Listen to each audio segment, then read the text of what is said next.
نحمده ونصلي ونسلم على رسوله الكريم أما بعد فأعوذ بالله من الشيطان الرجيم بسم الله الرحمن الرحيم الصلاة والسلام عليك يا سيدي يا رسول الله وعلى آلك وأصحابك يا سيدي يا حبيب الله. حضرات، درس قرآن حکیم میں گزشتہ درس میں سورہ فاتحہ کے مضامین بیان ہوئے. میں نے پوری کوشش کی کہ وہ مضمون مکمل ہو جائیں، لیکن پھر بھی کچھ حصہ جو بیان کرنا ضروری تھا وہ رہ گیا، تو آج اس کی تکمیل ہوگی انشاءاللہ العزیز. اور اس کے بعد سورہ البقرہ کی مشہور آیت الکرسی پر گفتگو کا آغاز ہوگا انشاءاللہ العزیز. اللہ تعالیٰ اخلاص کے ساتھ ہمیں اپنے دین کی خدمت کرنے کی توفیق عطا فرمائے. آمین. جو کچھ ہم سنیں اللہ تعالیٰ اخلاص کے ساتھ اس پر عمل کی توفیق عطا فرمائے. آمین یا رب. حضرات گرامی، سورہ اخلاص میں سورہ فاتحہ میں اللہ رب العزت نے ہمیں تعلیم دی ہے کہ تم مجھ سے مانگو. رب العالمین، ساری کائنات کا خالق مالک، وحدہ لا شریک، اپنے بندوں کو اپنی بارگاہ سے کیا مانگنے کی تعلیم فرما رہا ہے. بس اس پر آج غور کریں گے. کچھ تو بات ہو چکی ہے اور کچھ آج ظاہر بات ہے ایک ہی چیز کا ذکر ہے، حالانکہ یہ کائنات بہت وسیع ہے، ذکر صرف ایک ہی کا کیا ہے. اس کا معنی یہ ہوا کہ بندوں کی سب سے بڑی ضرورت وہی چیز ہے، یہ سب سے بڑی ضرورت ہے، اور اسی چیز کے لیے بندوں کو محنت کرنی چاہیے، کیونکہ وہ سب سے بڑی چیز ہے. اگر یہ اس سے بھی بڑی کوئی چیز ہوتی نا تو اللہ تعالیٰ ضرور اس کا ذکر فرماتا. اللہ تعالیٰ نے سوائے اس ایک کے کسی بھی چیز کا ذکر نہیں کیا. پتہ چلا کہ یہ چیز سب سے بڑی ہے انسان کے لیے، اس سے آگے کوئی چیز نہیں ہے. آج ہمیں بھی غور و فکر کرنا چاہیے کہ ہم کن چیزوں کے پیچھے لگے ہوئے ہیں. اللہ پاک نے فرمایا اہدنا الصراط المستقیم، یا اللہ ہمیں سیدھی راہ پر چلا یا ہمیں سیدھی راہ دکھا. پتہ چلا کہ سیدھی راہ کی ہدایت اسی کو اسلام کہتے ہیں، یہی اہل سنت و جماعت بس اس کو بھی یہی کہتے ہیں. فرمایا یہ سب سے بڑی خدا کی نعمت ہے. سبحان اللہ. یہ سب سے، اس سے بڑی کوئی خدا کی نعمت نہیں ہے. وہ تمام چیزیں جو ہدایت کے ساتھ لگی ہوئی ہیں نا، جن کے بغیر ہدایت ممکن نہیں ہے، یہ اللہ کی سب سے بڑی نعمت ہے. مثلا رسول اللہ صلی اللہ علیہ وسلم اگر اس کائنات میں تشریف نہ لاتے ہیں تو قرآن حکیم ہمیں نہ ملتا، نمازیں نہ ملتی، رمضان نہ ملتا، یہ ساری جو دین کی بہاریں ہیں یہ نہ ملتی. تو پتہ چلا کہ سب سے بڑی نعمت رسول اللہ صلی اللہ علیہ وسلم کی ذات ہے. سبحان اللہ. پھر سرکار دو عالم صلی اللہ علیہ وسلم کے ذریعے آپ نے دین پہنچایا صحابہ کرام تک، اہل بیت اعظام تک. پتہ چلا کہ اہل بیت اطہار اور صحابہ کرام یہ اس امت کے لیے سب سے بڑی نعمتیں ہیں. آپ کے بعد سب سے بڑی نعمتیں رسول اللہ صلی اللہ علیہ وسلم کے صحابہ کرام اور اہل بیت اعظام ہیں. پھر اسی طرح اولیاء امت ہیں. آگے اگلی آیت میں اللہ تعالیٰ نے اس کی تفسیر بھی بیان فرما دی. قرآن حکیم ہے، علم ہے. ہم آج جس چیز کے پیچھے بھاگے اور مارے پھرتے ہیں نا، اپنے لیے بھی اور اپنے اولادوں کے لیے، وہ ہے دنیا کا مال. وہ ہے چلو کوئی ڈگری مل جائے، کوئی کاروبار بنا دیں اولادوں کو. اللہ کے بندوں، رسول اللہ صلی اللہ علیہ وسلم نے فرمایا کوئی بھی ماں باپ اپنی اولاد کو اس سے بہتر تحفہ کوئی دے ہی نہیں سکتا کہ وہ اپنی اولاد کو زیور تعلیم سے مزین کرے. اور تعلیم سے مراد کیا ہے؟ یہ دنیا کی علم نہیں ہے، اس سے مراد دین کا علم ہے، قرآن و سنت کا علم ہے. والدین اگر کچھ دے سکتے ہیں نا اپنے اولاد کے لیے، خیر خواہی کا جذبہ ہے نا ان میں، چاہتے ہیں نا اپنی اولاد کے خیر خواہی، پھر ایک ہی چیز ہے، اس سے بڑی کوئی نعمت نہیں ہے، وہ ہے دینی تعلیم. سبحان اللہ. دینی تعلیم اور علم دین، اور ایسا انسان کہ جس کے پاس دین کا علم ہے، قرآن و سنت کا علم ہے، اور اس کے بعد بھی وہ اگر دنیا کی کسی چیز کو اپنے دل و دماغ میں ویلیو دیتا ہے تو وہ اصل میں ناشکر انسان ہے. اس نے خدا کی نعمت کی قدر نہیں کی، اس لیے کہ اللہ تعالیٰ نے اس کو کائنات کی سب سے بڑی دولت عطا کی ہے، جس دولت کے آگے کوئی دولت ہی نہیں ہے. بہت سی گفتگو ہو سکتی ہے، میں یہاں پر چونکہ بات کو مختصر رکھنا چاہتا ہوں. ہدایت کے سلسلے میں پہلا تو پتہ چل گیا کہ علم، قرآن و سنت کا علم، یہ سب سے بڑی نعمت ہے، اور اللہ تعالیٰ اس پر عمل کی توفیق عطا فرمائے. آمین. لیکن یہاں پر یہ بات بھی یاد رکھنے کے قابل ہے کہ ہر چیز کی کچھ بیماریاں ہوتی ہیں، ہر چیز کی کچھ بیماریاں ہیں.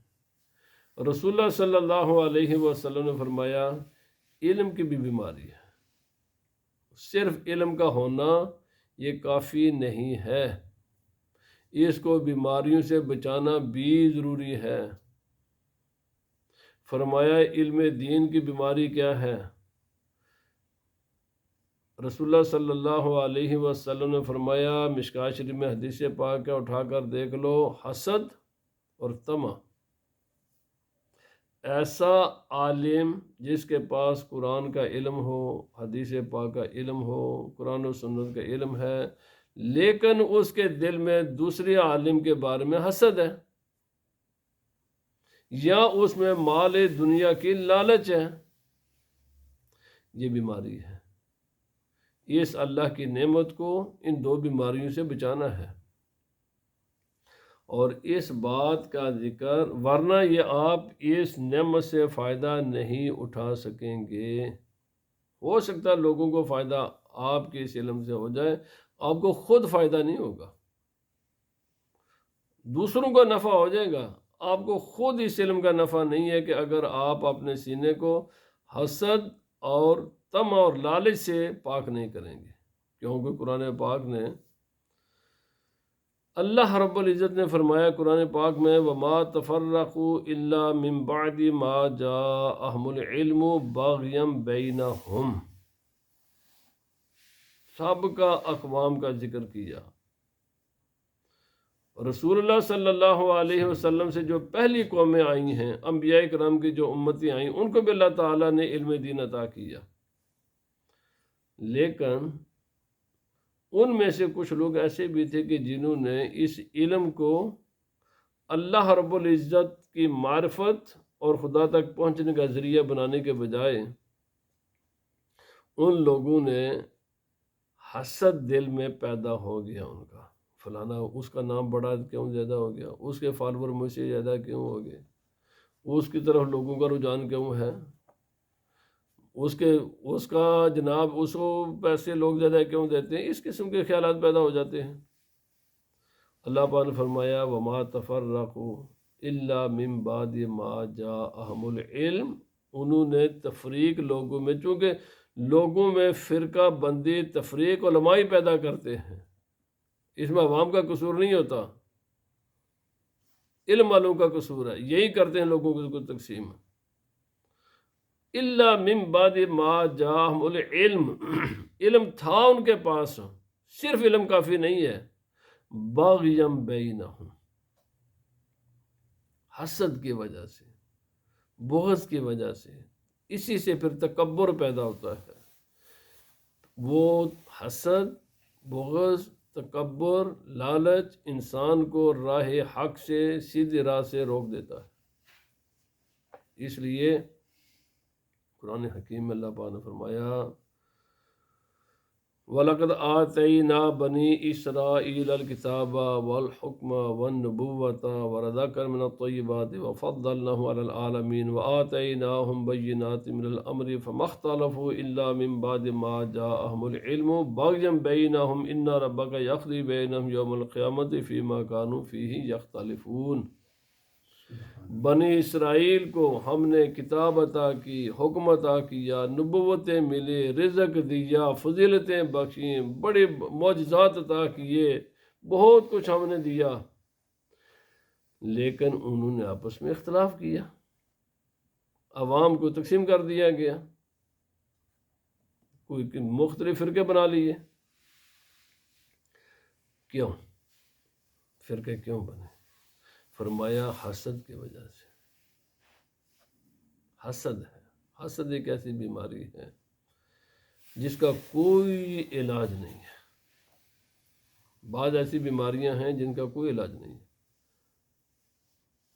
روحانی بیماریوں میں سے حسد ایک ایسی بیماری ہے جس کا کوئی علاج نہیں ہے، اور یہ وہ بیماری ہے کہ جو انسان کو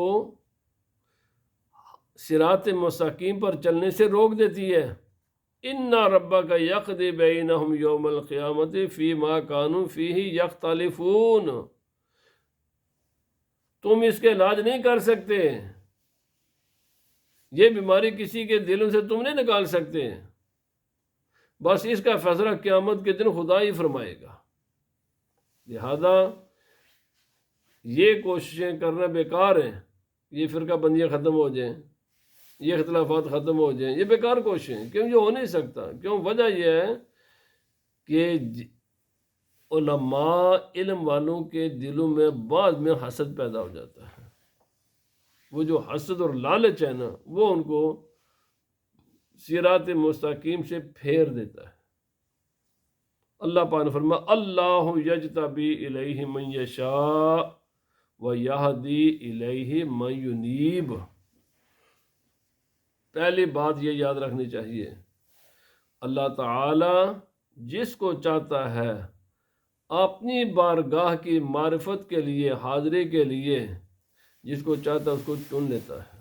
سبحان اللہ۔ ایک تو یہ بات ہے، یہ خدا کی اپنی مشیت ہے، اس کی مرضی ہے، جس کو چاہے اس کو اللہ تعالیٰ ان چیزوں سے پاک رکھے۔ لیکن پھر تو انسان کہیں گے ہمارا کیا قصور ہے؟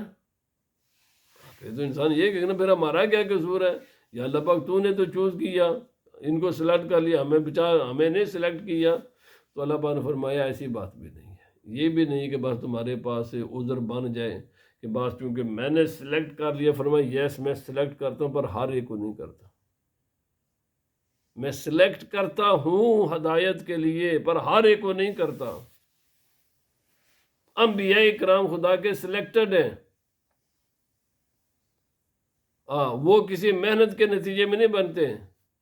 کوئی بھی نبی محنت سے نبی نہیں بن سکتا کہ بڑی نمازیں پڑھیں گے تو پھر اللہ کا نبی بنیں گے، روزے رکھیں گے تو یہ کریں گے، مختلف نیکیوں کی کسی بھی نیکی میں بہت زیادہ نیکیاں کر لیں گے تو اللہ کا نبی بنیں گے۔ بھائی نبی محنت سے نہیں بن سکتا، اللہ یجتبی الیہ من یشاء، جس کو چاہتا ہے وہ سلیکٹ کر دیتا ہے۔ وَيَهْدِي إِلَيْهِ مَن يُنِيبُ، اور اپنی طرف خدا راہ اس کو دیتا ہے جو اس کی طرف رجوع کرتا ہے۔ سبحان اللہ۔ وہ آدمی محنت سے ہی ہے۔ باقی لوگ، بعض تمام کے تمام انبیاء، بعض اولیاء اللہ، یہ وہ ہیں جن کو خدا براہ راست سلیکٹ کرتا ہے، ان کے اپنی محنت نہیں ہوتی ان میں، لیکن باقی لوگ ان کے اپنی محنت شامل ہوتی ہے۔ یہدی الیہ من ینیب، ینیب انابت سے یہ لفظ نکلا ہے۔ انابت کا معنی کیا ہوتا ہے؟ ایک لفظ ہوتا ہے توبہ، ایک ہوتا ہے انابت، ان میں فرق ہے۔ ہدایت کس کو نصیب ہوتی ہے؟ ہدایت کے لیے توبہ سے بڑھ کر انابت کی ضرورت ہے۔ توبہ ہوتا ہے گناہ سے بعد آ جانا۔ توبہ کیا ہے؟ گناہ سے بعد۔ آدمی کسی بالکل معصیت میں پڑا ہوا ہے، اللہ تعالیٰ کی نافرمانی کر رہا ہے، کوئی گناہ کر رہا ہے، اس کو چھوڑ کر نیکی کی طرف آ جائے، اس کو توبہ کہتے ہیں۔ انابت کہتے ہیں آدمی آلریڈی ایک نیک راستے پر ہے، لیکن وہ کم درجے کی نیکی ہے، اس نیکی سے اگلے درجے کی کہ بڑی نیکی ہے، کم درجے کی نیکی کو چھوڑ کر بڑی نیکی اختیار کرے۔ مثلا میں آپ کو ایک مثال دیتا ہوں، ایک آدمی بے نمازی ہے، بے نمازی نماز پڑھنا شروع کر دے تو یہ اس کی توبہ ہے، کیونکہ اس نے گناہ کا کام چھوڑ کر نیکی کے کام کی طرف آیا ہے۔ لیکن وہ صرف فرض پڑھتا ہے، وطر پڑھتا ہے، نماز تو اس کی ہو گئی ہے، پر یہ چھوٹے درجے کی نماز ہے۔ چھوٹے درجے کے مراد کس سے؟ کہ یہ تو فرض ہے، یہ اس نے ہر حال میں کرنا ہی کرنا ہے، نہ کرتا تو مجرم ہوتا، اب جرم سے تو بچ گیا ہے، مگر اس کو سنتیں بھی ادا کرو اور سنت کے مطابق پڑھنا، یہ انابت ہے۔ اچھا، سنتیں بھی پڑھ لی، سنت کو تو اس کے ساتھ اس کے مصحبات کا بھی خیال رکھو اور نفل بھی پڑھے، یہ انابت ہے۔ صرف زکوٰۃ دینا یہ توبہ ہے، نہ دینے والا مجرم ہے، پر ساتھ نفلی صدقہ کرنا یہ انابت ہے۔ اللہ پاک نے فرمایا یہدی الیہ من ینیب، اللہ تعالی اپنی طرف راستہ ان لوگوں کو دیتا ہے صراط مستقیم پر چلنے کا کہ جو انابت کرتے ہیں۔ توبہ تو ضروری ہے، لیکن انابت جب ایک نیکی کا کام جو ضروری کریں تو پھر اس کے ساتھ کچھ ایکسٹرا بھی کرتے ہیں، بس جتنا جتنا یہ ایکسٹرا کرتے جائیں گے اتنا اتنا ان کو خدا تعالیٰ کی معرفت اور اللہ رب العزت کا قرب نصیب ہوتا جائے گا۔ اس لیے صراط الذین انعمت، یہ ہم دعا مانگتے اہدنا صراط المستقیم، یا اللہ پاک ہمیں ان لوگوں کی راہ پر چلا۔ معنی کیا ہے؟ یہ سب سے بڑا اللہ کا انعام ہے کہ تمہیں اللہ تعالیٰ نے رسول اللہ صلی اللہ علیہ وسلم عطا فرمائے ہیں، تمہیں خدا نے قرآن عطا کیا ہے، تمہیں خدا نے صحابہ اکرام عطا کیے ہیں، اہل بیت پاک کے نفوس قدسی عطا کیے ہیں، اولیاء اللہ عطا کیے ہیں، علماء ربانیین عطا کیے ہیں۔ آگے اللہ پاک نے تمام کا بے ذکر بھی فرما دیا، فرمایا ان کا یہ اللہ کا سب سے بڑا احسان ہے۔ ساری دنیا کے سونے بھی مل جائے نا، ساری کائنات کا سونا، تو اس کی بھی حقیقت دین کے سامنے ایک رائے کے ذرے کے برابر بھی نہیں ہے۔ نبی پاک صلی اللہ علیہ وسلم نے فرمایا اگر یہ ساری کائنات کی اللہ رب العزت کے بارگاہ میں وقت قدر و قیمت ایک مچھر کے ایک پال کے پار کے دو پار ہوتے ہیں اس کے ساتھ بوڑھتا ہے، اگر ایک پار کے برابر بھی ہوتی ہے نا، اتنی بھی ہوتی ہے جتنے مچھر کے ایک پار کی ویلیو ہے تمہاری نظر میں۔ کون انسان ہے جس کے نظر میں مچھر کے پر کی کوئی ویلیو ہے؟ وہ کسی کام کا ہے؟ نہیں ہے۔ تو فرمایا اللہ تعالیٰ یہ دنیا کسی کافر کو نہ دیتا، کافروں کو دنیا دی ہوئی ہے۔ فرمایا اس کا معنی یہ ہے کہ اس کی اللہ کے ہاں اس کی کوئی قدر و قیمت نہیں ہے۔ آج ہمارے مسلمان بھائی اپنی پھول جیسی اولادیں کس کام میں لگائے ہوئے اور آپ خود کس کام میں لگے ہوئے، ایک یہ خبت سوار ہے، ہم نے ان کو یہ بنانا جی، یہ ہمارے اللہ کے بندوں کرو، ہم تمہیں منع نہیں کرتے، اس کام سے منع نہیں کرتے، کرنا چاہیے، یہ نہ کوئی کہے کہ مولوی صاحب منع نہیں کرتے ہم، لیکن اس کے ساتھ تمہارا پہلا فرض اپنی اولاد کو دینی تعلیم ہے، اور دینی تعلیم بھی وہ جس میں حکمت ہو۔ شیخ سعدی علیہ الرحمہ آپ نے فرمایا علم انسان کو بولنا سکھاتا ہے، علم انسان کو صرف بولنا سکھاتا ہے، کیسے بولنا ہے، کہاں بولنا ہے، کیا بولنا ہے، کب بولنا ہے، یہ علم نہیں سکھاتا۔ کیا بولنا ہے، کہاں بولنا ہے، کیسے بولنا ہے، کب بولنا ہے، شیخ سعدی فرماتے ہیں یہ کسی اللہ والے کی صحبت ہی سکھاتی ہے۔ سبحان کتابوں سے فرمایا تم علم تو سیکھ سکتے ہو، تربیت نہیں ہو سکتی کتابوں سے، وہ کسی اللہ والے ہی کے پاس بیٹھنے سے تربیت ہوتی ہے۔ تو اس لیے صرف آن لائن کلاسیں کافی نہیں ہیں۔ میں یہ بھی ساتھ کہتا ہوں آن لائن کا ٹھیک ہے، علم مل جائے گا آپ کو، لیکن دین اگر یہ صرف آن لائن کلاسیں کافی ہوتی ہیں، کتابیں کافی ہوتی ہیں نا، یا یوٹیوب بھی کافی ہوتا ہے نا، تو صراط الذین انعمت علیہم خدا نہ فرماتا۔ نیکوں کی صحبت، علماء ربانیین کی صحبت، اولیاء اللہ کی صحبت، یہ ویسے خدا نے جماعت با نماز کی فرض یہ ضروری قرار دے دی ہے، ویسے ہی اہم ہی پتہ ہی نہیں ہے کہ اللہ رب العزت نے یہ کیوں ضروری قرار دیا۔ ہر روز 5 مرتبہ مسجد میں تم نے جانا ہے، وہاں کوئی امام ہوگا نا، وہاں پر باقی لوگ بھی ہوں گے، ان کے ساتھ ہر روز 5 مرتبہ آپس میں ایک دوسرے کے ساتھ ملنا ہے۔ اس کی حکمتیں ہیں، حکمت سے کوئی خالی چیزیں۔ تو بہرحال آج کا ہم جو شروع کر رہے ہیں وہ ہے آیت الکرسی۔ رسول اللہ صلی اللہ علیہ وسلم نے حضرت ابی بن کعب رضی اللہ تعالی عنہ سے پوچھا کہ بتاؤ قرآن حکیم کی سب سے عظیم آیت کون سی ہے؟ سید الآیات، سب سے عظیم آیت کون سی ہے؟ افضل، بہترین، سید۔ تو آپ نے عرض کیا یا رسول اللہ صلی اللہ علیہ وسلم، اللہ اور اس کا رسول بہتر جانے۔ صحابہ کرام نے کبھی بھی یاد رکھنا، کئی مرتبہ صحابہ کرام کو سوال کا جواب آتا تھا، لیکن ادب کا تقاضا یہی تھا کہ نبی پاک صلی اللہ علیہ وسلم کے سامنے جواب نہ دے۔ آج چھوٹے چھوٹے بچے اپنے استاد کے سامنے اکڑ جاتے ہیں۔ یاد رکھ لیں، جو شاگرد یا جو مقتدی یا جو مرید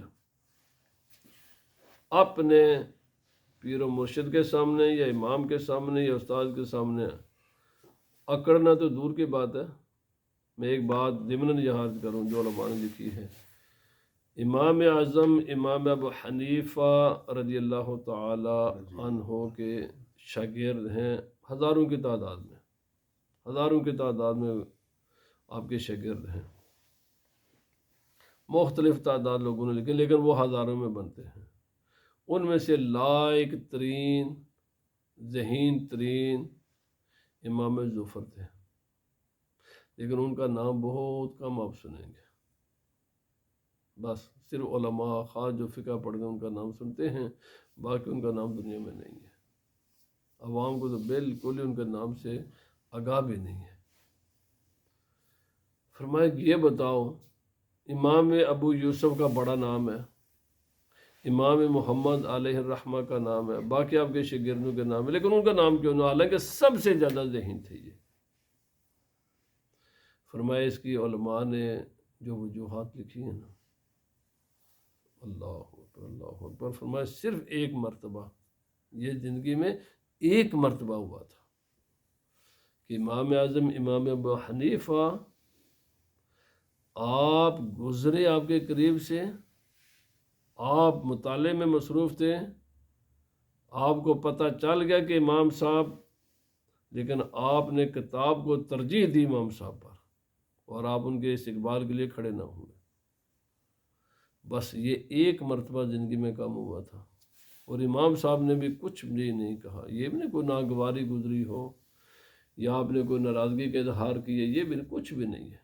فرمایا بس وہ ایک مرتبہ کا کتاب کو ترجیح دینا اپنے استاد پر، اللہ تعالیٰ نے اس کی یوں سمجھیں کہ دنیا میں اس کا یہ ان کو سزا ہی سمجھنے، جو بھی کہنا ہم کہہ سکتے ہیں کہ فرمایا اللہ تعالیٰ نے ان سے کم درجوں کو دنیا میں ان کا نام روشن کر دیا،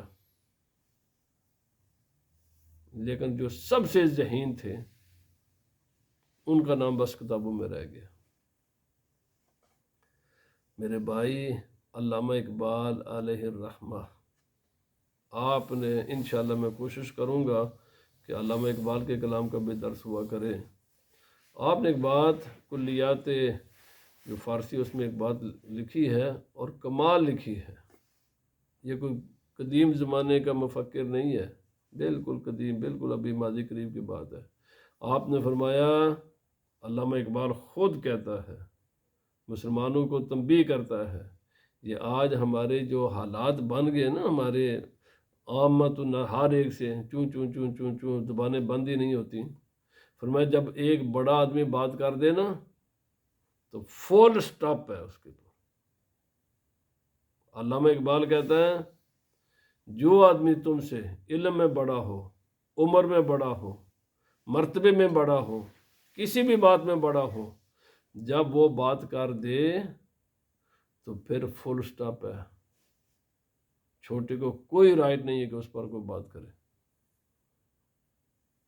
چھوٹے چھوٹے بچے 6-7 سال کے، وہ استادوں کو جناب سینہ تان کر، یعنی جب، اور شیخ سعدی علیہ الرحمہ نے فرمایا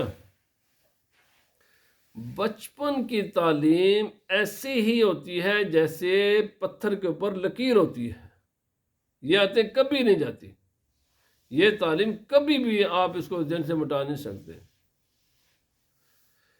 اور یہ بچپن کی تعلیم کرتا کون ہے؟ مدرسے میں استاد نہیں، والدین کرتے ہیں۔ یہ والدین کا فرض ہے کہ اپنی اولاد کو اخلاقیات سکھائیں، اپنا ادب و احترام بھی سکھائیں، اور باقی جو سوسائٹی کے خصوصاً اپنے ائمہ، علماء، اساتذہ جو بھی عمر میں بڑے ہوں، مرتبے میں بڑے ہوں، ان کے سامنے خاموش رہنا سکھائیں۔ کیوں؟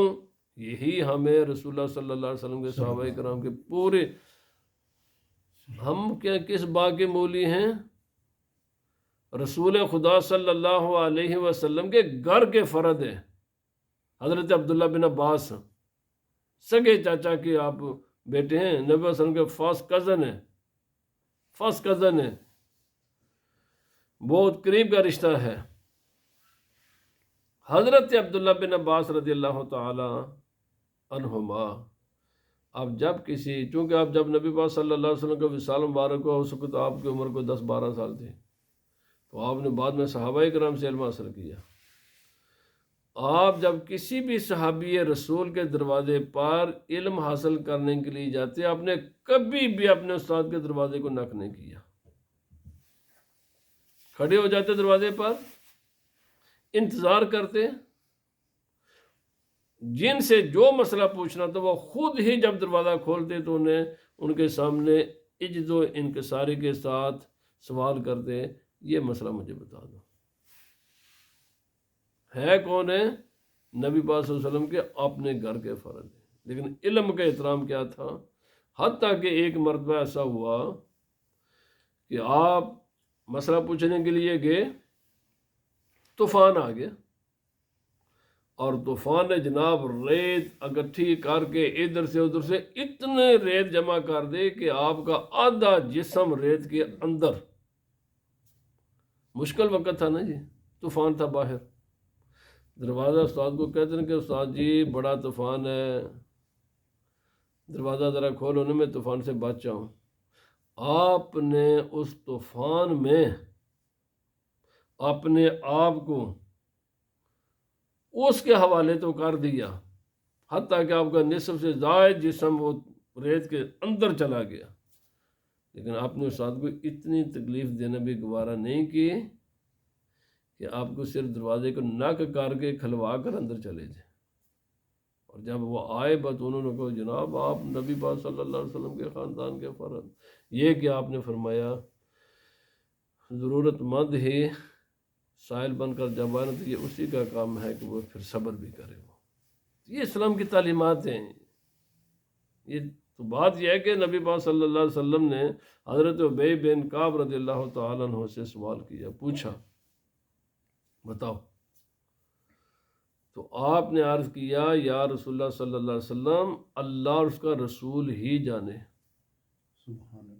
اور کئی مرتبہ نبی پاک صلی اللہ علیہ وسلم نے سوال کیا، حالانکہ آپ کو اس کا جواب یاد تھا، آپ نے جواب نہیں دیا۔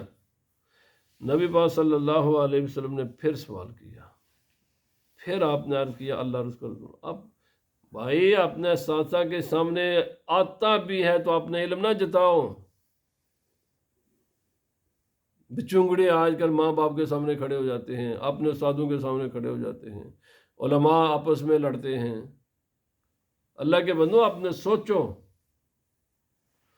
امام غزالی علیہ الرحمہ نے لکھا ہے، علماء کو خاص اپنے تنبیہ کی ہے، فرمایا کبھی بھی آپس میں نہیں الجھنا، اگر الجھو گے تم دین کی خدمت نہیں کر سکو گے، انہی کاموں میں پھر لگے رہو گے۔ بالکل کوئی بھی آدمی عالم اہل سنت ہے جب تک وہ بہت بڑی، اور پھر یہ بھی یاد رکھے دین کے جو مسائل ہیں ان میں کچھ عزیمت پر مبنی ہے، کچھ رخصت پر مبنی ہے، کچھ نادر الوقوع ہیں، اور کچھ ان میں سے مستثنیات ہیں، اور خدا تعالیٰ کا حکم ہے، رسول اللہ صلی اللہ علیہ وسلم کا حکم ہے ظن المؤمنین خیرا۔ اللہ کے بندو چند کتابیں پڑھ کر تم بڑے بڑے یعنی کہ زادی کوڑ کر لی تے جفے چھتیرا نال، پنجابی کہتے ہیں کہ زادی کوڑ کر لی تے جتھے چھتیرن جفے چھتیرا نال۔ او بھائی چند کتابیں پڑھ کر بڑے بڑے علماء کا مقابلہ تو نہ کرو۔ کیوں؟ فرمائے اس لیے علماء فرماتے ہیں سوائے ایمانیات کے کوئی ایسا مسئلہ نہیں کہ جس میں استثناء نہ ہو۔ یہ کیوں نہیں کیا تم نے کہ ہو سکتا ہے میرے ذہن کے تو یہ مسئلہ، یہ آدمی جو اس بات پر عمل کر رہا ہے جو مستثنیٰ اس مسئلے سے ایگزمپشن چیزیں ہیں یہ۔ اچھا امام غزالی علیہ الرحمہ نے کی یہ سعادت میں لکھا ہے کہ بعض چیزیں نادر الوقوع ہوتی ہیں، نادر الوقوع کے معاملات الگ ہوتے ہیں۔ میں ایک چھوٹی سی مثال دے کر، وقت نہیں ہے بس، میں یہ کہنا چاہتا ہوں کہ ہمیں سیکھنا چاہیے دین۔ خنزیر حرام ہے کہ نہیں حرام؟ ہمیشہ ہی حرام ہے، یہ نہیں حرام ہمیشہ۔ کبھی ایسی صورت بھی ہو سکتی ہے کہ خنزیر کھانا جائز ہو جاتا ہے، پر یہ ہوتی کبھی کبھی ہے۔ ہو سکتا ہے کہ کسی انسان کو پوری زندگی میں ایک بھی مرتبہ موقع نہ ملے، لیکن ہو سکتا ہے کہ کبھی ایسا موقع آ جائے۔ تو جو چیزیں نادر الوقوع ہوتی ہیں، جھوٹ بولنا بہت سخت حرام ہے، لیکن کہیں ایسے مواقع ہیں کہ جہاں جھوٹ بولنے کی اجازت ہے، بلکہ ضروری ہو جاتا ہے۔ امام غزالی نے پورا لکھا ہے اس بات۔ میرے کہنے مقصد یہ ہے یہ جو ہم تھوڑے تھوڑے علم پر لوگوں پر جناب اس کی پکڑیوں، پھر یہ بھی ضروری ہے احکام کے درجہ بندیاں ہیں۔ جس انسان کو احکام کا اور مراتب کا علم نہیں، علماء نے لکھا ہے مراتب کا علم نہ ہو، احکام کے درجہ بندی کا علم نہیں ہے، اس کو کسی پر تنقید کرنے کی اجازت نہیں ہے۔ کیوں؟ بعض احکام فرض ہیں، بعض احکام واجب ہیں، بعض احکام سنت ہیں، بعض احکام مستحب ہیں، بعض احکام جائز ہیں جس کو اس کی تفصیل کا نہیں پتہ۔ ایک آدمی ایسا کام کر رہا ہے کہ جو مستحب درجے کا ہے اور وہ چھوڑ دیتا ہے کبھی، مگر میں کبھی کئی مرتبہ میں عشاء کے نفل بعد نہیں پڑھتا، آپ کو کوئی حق نہیں مجھے کہ مولوی صاحب نے ہو بڑا غلطی شاید بعد نفل نہیں پڑھے۔ بھائی نفل انسان کی اپنی مرضی ہے، پڑھے یا نہ پڑھے، اور فرض چھوڑیں تو پھر ضرور آپ تنقید کریں۔ تو بات میں یہ کرنا چاہتا تھا کہ حضرت ابی بن کعب رضی اللہ تعالیٰ صحابہ اکرام کی زندگیاں پڑھیں. پوری امت کو آج جس انتشار میں ڈالا ہوا ہے نا، اس کا ایک بہت بڑا سبب یہ ہے، نہ ہم اصول فقہ پڑھتے ہیں، نہ اصول تفسیر پڑھتے ہیں، نہ اصول حدیث پڑھتے ہیں، نہ ہی ہم نے تصوف کے اصول پڑھے ہیں، نہ ہی ہم ان لوگوں کی کتابیں پڑھتے ہیں. میرا ذاتی طور پر خیال ہے کہ جب تک کم از کم امام غزالی کو کوئی آدمی بالتفصیل نہ پڑھ لے، اس کو کسی پر تنقید نہیں کرنا چاہیے، کیونکہ ہر جگہ پر کچھ معاملات ہوتے ہیں. اور نبی صلی اللہ علیہ وسلم کو حکم ہے ظن المومنون خیرا، مومن کے ساتھ خیر خواہ اچھا ہی گمان کرو. بہرحال تو حضرت ابی بن کعب رضی اللہ تعالیٰ عنہ نے جب نبی صلی اللہ علیہ وسلم نے زیادہ پوچھا تو آپ نے پھر جواب دیا، عرض کیا یا رسول اللہ، قرآن پاک کی جو آیت الکرسی ہے وہ یہ سید الآیات ہے. جواب آتا تھا تو آپ نے بتایا نا، جواب نہ اگر آتا ہوتا تو آپ بتا دیں گے. نبی صلی اللہ علیہ وسلم نے تصدیق فرمائی، یس یہی سید الآیات ہے، یہی قرآن کی سردار آیت ہے، آیتوں کی سردار ہے. تو آپ نے فرمایا ابی تجھے تیرا علم مبارک ہو، لیکن ادب تھا. کوئی علم بغیر ادب کے نہیں ملتا انسان کو. فرمایا یاد رکھنا، بس آخری بات پھر اسی پر انشاءاللہ درس ہوگا.